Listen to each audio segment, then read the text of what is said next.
I might make some new ones up, but I'm probably just going to lift the old ones. So if it had anything to do with vitamin D, calcium, parathyroid hormone, calcitonin, you better have made friends with him, because you saw it on test 3 and the final last quarter, and you're going to see him again. So here we go, calcium. Repeated the same slides. You're not seeing anything different. We should just skip it all together. We won't. Let's go through it quick. Here's our teeter-totter. Remember, we were harping that calcium's probably right up there as the champion of the thing we regulate the tightest. Homeostatic limits are supposed to be 10 milligrams per deciliter. That's it. Drops down to 9 or below, we got to do something. Goes above 11, we're going to do something. That's a pretty tight window to keep calcium just right. How do I do that? What happens if the teeter-totter swings up? Oh, clear cells, the parafollicular or C cells of the thyroid, sense that and produce more calcitonin. Calcitonin, the hormone's target, is osteoblast, to promote mineralization, put the calcium away into storage. Yay. Is that hard? That should smack familiar. That doesn't tick any familiar chord in your brain. Put your librarians to work right now. You better get the study guide. You better be writing it out. You better get her working to dig that stuff up, because it's going to be there next Friday. What if the teeter-totter falls down and we're in a hypocalcemic state? Calcium is low. Well, that's way more problematic, way more hardcore issue, as is the low end almost every time we put a teeter-totter up here. What are we going to do? Parathyroid glands on the backside of the thyroid sense that and kick up their production of parathyroid hormone, who, according to this teeter-totter, is going to target osteoclast, chew up the matrix, and liberate free calcium. Is that possible? Yes. Is that what I want to do first? No. Also remember, parathyroid hormone had a very important target in the kidneys. And its effect on the kidneys are first, probably. Let's pull it out of my waste. Let's don't put anything down the toilet in feces or urine. Let's reabsorb it. Let's activate more vitamin D so I can pull it out of my guts. Let's go to those waste sources first and pull all the calcium I can out of them. If that's not enough, then I'll pull it out of my bones. But you have to have calcium. Why? Remember our list of calcium that you don't even fight anymore. You see the calcium question, what's your answer? All the above. Because how many places does calcium play? We teased you saying we should call this class Calcium Appreciation Part 1. And you're right now halfway through Calcium Appreciation Part 2. That's not a joke. How many times have we said, here's calcium, look, calcium. He comes up every place we go, doesn't he? He's going to come up in blood. You can't clot your blood without him. What's the list? Neuromuscular junctions don't work. You can't tell a muscle to contract without calcium. You can't secrete without calcium. You can't have a muscle contract without calcium. You can't hold your tissues together because tight junctions depend upon calcium. You can't clot your blood without calcium. It's a great common second messenger for how we talk to each other cell to cell. And oh yeah, we build our teeth and bones out of it. If you weren't convinced calcium is critical, you've been in a coma ever since we started this class. So it's time to remember calcium, which you already have on board, and the parathyroid hormone, who's the most important. Calcium homeostasis, here's the players. The most important for sure is parathyroid hormone. Least important is probably calcitonin. The middle guy is vitamin D. Oh, stop saying that word. 1,25-dihydroxycholecalciferol is right back here in your face blinking at you. You got to handle him. That's the mature vitamin D form. Why do I need vitamin D? If I don't have it, I don't absorb calcium from my gut. That means anything you ate in your supplement or your ice cream or your yogurt or dairy, you're just going to poop it out and lose it. Unless I pull it across the wall in a double-seated transport. Vitamin D here, calcium here, then they come across. It's required for absorption of calcium. You need to be careful of words. Remember, I got hypercalcemia, hypocalcemia. We can apply words, hyper and hypo. Excuse me. Parathyroid hormone, the most important guy, is stimulated to be produced when we're in a state of, or the condition is, hypocalcemia. What is his effect? What does he cause? Parathyroid hormone is also labeled as a hypercalcemic factor, because what's he going to do? He's going to raise your blood calcium up. Be careful of the language. Make sure you apply it correctly. We don't need to look. We don't need to talk more about it. You already did it. Let's build vitamin D again. Yay, you're so excited. Remember this slide that you wished you didn't see? We got to build vitamin D. You got to be right back there again. Why would I not ask you the same questions? Well, I will. Vitamin D is a multiple site, multiple organ cascade or process of events. Involves your skin, involves your liver, and involves your kidneys. Begins in your skin with UV light hitting a cholesterol derivative and turning it into vitamin D, cholecalciferol. This is an inactive precursor. This is the form that you find fortified in your milk. This is what you take in your little calcium supplement pill. Whether you eat it, whether you make it, you start with this precursor number 1. What happens to him? Send him to my liver, where hydroxylase enzymes wait, and the liver is going to put a hydroxide group, an OH group on the number 25 carbon, making me calcidiol.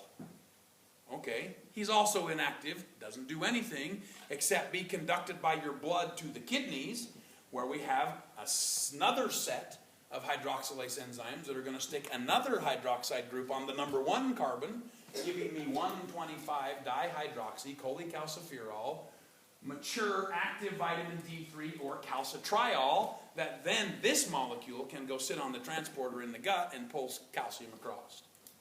All of that should have been familiar. Did that make your head spin? I don't think so. You just got to remember it. We showed you this flow chart where it doesn't matter again, rather than pictorially showing you the structural formulas, here's just the words.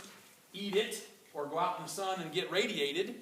There's vitamin D. Put the liver enzyme action on it to make calcidiol. Stick another hydroxide on it in the kidneys. Call it calcitriol. And the key part of this slide was right here. What's that saying? PTH plus. What does that mean? Parathyroid hormone stimulates and increases how fast kidneys make this final mature vitamin D product. That's a great effect of parathyroid hormone. Let's do that first. Remember, we gave you this slide. This was the catch-all everything about parathyroid hormone. Sure, it can and will demineralize the matrix. Osteoclasts certainly have PTH receptors. But let's don't do that first. Let's instead have PTH affect the kidneys a couple of ways. Speed up how much we reabsorb calcium from filtrate that's going to be urine. Let's don't pee anything out. That'll raise blood plasma. Let's speed up how fast we make vitamin D so that I can send that more amount of vitamin D to my intestine to absorb more calcium so I don't lose it in solid waste. Let's go to where these potential loss points are, reclaim everything we can first, and that probably is going to be enough, and I don't have to chew up my bones. Seems to be a more logical, like, hierarchy order, doesn't it? Than run right to your bones and rip them to pieces. Regardless, you got to have enough calcium. Yay! 12 minutes left. We're going to herky-jerky change topics and go into now talking about glucose homeostasis. Before we do that, I need to make sure that you can still define several key terms, because they're the descriptors for when we talk about insulin's action, glucagon's action. We're going to use these words: gluconeogenesis, glycogenolysis, glycogenesis, lipolysis, lipogenesis. Remember words like that? It's just building, breaking, building, breaking. The trickiest word is gluconeogenesis. What does that mean? Making new glucose, that's what genesis means, and neo means new. Making new glucose from another substrate. I can take other monosaccharides and turn them into glucose, but I prefer to, and the liver is the best at, using amino acids as the in to make an amino acid into glucose is what the liver does exceptionally well, under cortisol's influence most of the time. So this is just a shout out to make sure you remember the words. Now let's talk about blood glucose. How many of you know somebody who is unable to, of their own accord, regulate their blood glucose? Every hand in the room goes up. What's it called? Diabetes. Very common, not life-threatening, can kill you, but is relatively manageable if you get on top of it, right? I got lots of friends with diabetes, living normal, active, perfectly fine lives, but they got to pay attention because their autopilot for blood glucose regulation isn't there, correct? So, again, I don't know that anybody would ever sign up for a disease state, but this wouldn't be. If you had to pick endocrine failure, sign me up for diabetes, and pancreatic beta failure wouldn't really be that Wouldn't be a death sentence. Wouldn't be that big a deal because it can be managed. Hopefully it's going right. We don't certainly want you to have a disease state, but in our modern world, this shouldn't be that big of a problem. Our teeter-totter balance is pretty tight with glucose as well. Not quite as tight as pH, not quite as tight as calcium. Your normal homeostatic value of blood glucose ought to be 90 milligrams per deciliter. If you're 100, we don't care. We're not going to freak out. If you're 80, we're probably not going to freak out. Any lower than that, the teeter-totter swings, and we're going to enact hormonal change. This is another humoral control mechanism because these pancreatic cells are detecting blood glucose levels. Yay. So, teeter-totter swings up. When would ever blood glucose levels go up? Because they do all the time. 5, 6 times a day your glucose levels go up. As a direct result of shoving something down your pie hole, right? Every time you eat, blood glucose is supposed to go up. You're fueling the machine, right? You got to absorb it across the track. Yay! Blood glucose could go up from 90 to 400 as a result of a good meal. So what? It's supposed to.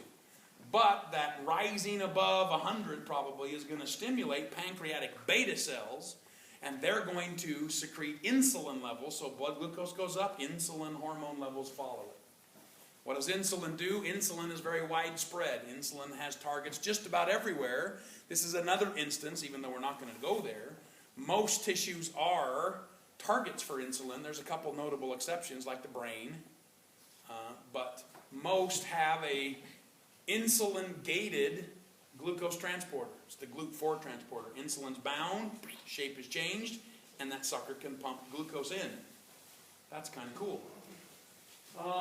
So the effect of insulin is to reduce and drop blood sugar. It's going to drive it into your cells. Why would I want to put glucose into your cells? It's the fuel. It's what glycolysis burns, right? So shove it into every cell means here's some gas, little dude. Run, do your business. Insulin promotes building of tissues, healing of tissues, creation of storage molecules. It's very active at the liver. Going to turn on glycogenesis. Going to turn on the storage pathway kind of thing. Until blood glucose falls back down to homeostatic window. When would ever your blood glucose teeter-totter tip down? When would you ever lose blood glucose and have it be lower than like 80? Multiple times a day. How long are you satiated, full and happy after a meal? Some of you 10 minutes. A couple hours? You make it a couple hours. By about 3 or 4, your body's in the tipping down blood glucose. You're in a fasting period, a fasting state where you're hungry. You know what? You ate breakfast at 6 a.m. By noon, you're crazy. It's 2 o'clock before we eat lunch now. You're crazy. You go for another 4 hours till you eat dinner. Especially what about in the morning after your beautiful 8-9 hour night like you didn't get that you're supposed to have? You're pretty hungry, aren't you? You're not dying. Blood glucose crashing is way problematic. If you got blood glucose down in 20s and 30s, you're going to die. Because there's no fuel to run, and you're going to have system shutdown. That's critically a problem. I mean, diabetic coma, go off, that's not cool, man. It doesn't make any difference if you got to lick the dirty sucker off the floor or get some sugar in you. You have a hormone set up in pancreatic. Alpha cells will sense a drop in blood glucose and stimulate the production of the hormone glucagon. Glucagon's singular target is the liver. Glucagon's effects on the liver are way huge. It's going to change the whole thrust of what the liver's doing. It's going to take it out of the build mode into the breakdown mode. It's going to destroy the proteins, use those amino acids to power gluconeogenesis and kick up blood glucose levels. It's also going to make the liver cells break apart the glycogen that they made and put that blood glucose out for everybody to use, especially the brain. It is absolutely your fasting hormone that keeps you getting through and getting by until you put some more fuel in. Pancreas is an interesting, weird organ. It's pretty big. It's about a foot long. It's about 99+% exocrine in nature. Remember what that means? Where we see most of the pancreas are this system of ducts and these little glands called acini attached to the ducts. They're going to be important later because they make bicarbonate ion to neutralize stomach acid and most of your digestive enzymes to deal with your food stuff. Exocrine in nature, dumping into your gut. Scattered in and amongst this mass of exocrine tissue, we have endocrine pancreas in the form of islets. Pancreatic islets were named after the guy, islets of Langerhans. You've heard that before. Those islets, collections of cells, are what we're talking about now, where we have lots of alpha cells that make insulin,